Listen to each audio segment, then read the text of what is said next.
I've mentioned a few times the boot camp that we're doing, which is technology and how to use technology for QLA.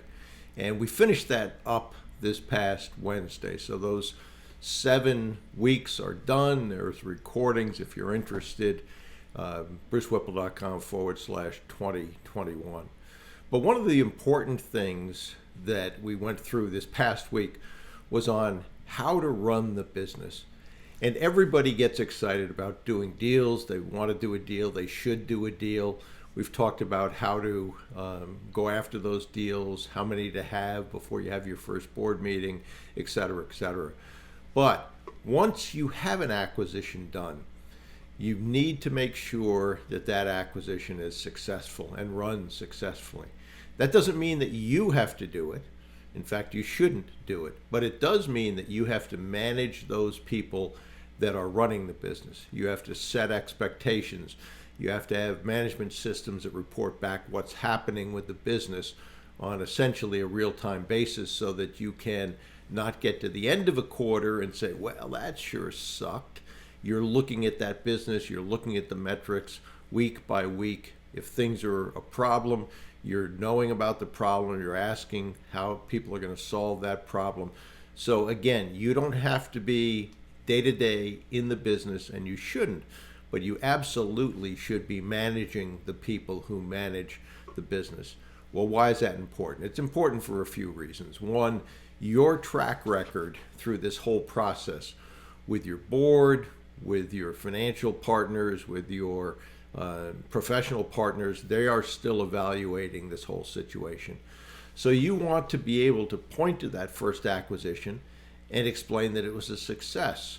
That will give your board confidence, that'll give your professionals confidence, your financial partners confidence as well. It will also help assure cash flow, which is why we're doing this. We want a profitable source of revenue. And then also, it will let you tell a story to the next acquisition prospect. You don't want to be in this position of saying, when asked, how'd your last deal go? Well, not so good. We had to file bankruptcy on it. Oh, okay, well, thanks for the call, but I'm not interested. You want to be able to say, we've done an acquisition. Here are the results of the acquisition. If you've improved it, which continuous improvement is what you should be looking for, here's what's happened, here's what the track record is, and everyone from your board, through your professionals, through your financial partners, to your future acquisition prospects will look at that and be given, hopefully, some confidence that, well, there's no guarantee how our acquisition would work, but when I look at what they've done, that track record gives me confidence that it probably is going to be okay. So that's the reason it's so important. If you haven't had experience in managing a business, make sure that you use your board.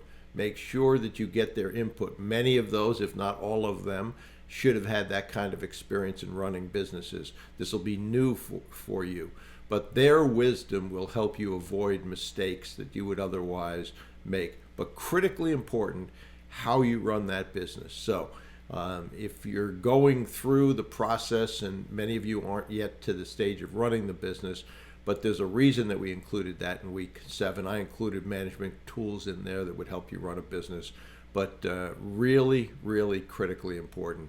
It'd be a shame to go through all the building the board, getting the professionals, getting a deal, financing a deal, and then have it fall apart because it was mismanaged. And businesses fail essentially because they have been mismanaged. Okay. Again, brucewhipple.com/2021 if that has interested for you, and the details are there. But running that business when you get to that stage is really, really important. Lean on your board and lean on their experience in making sure that you manage it well.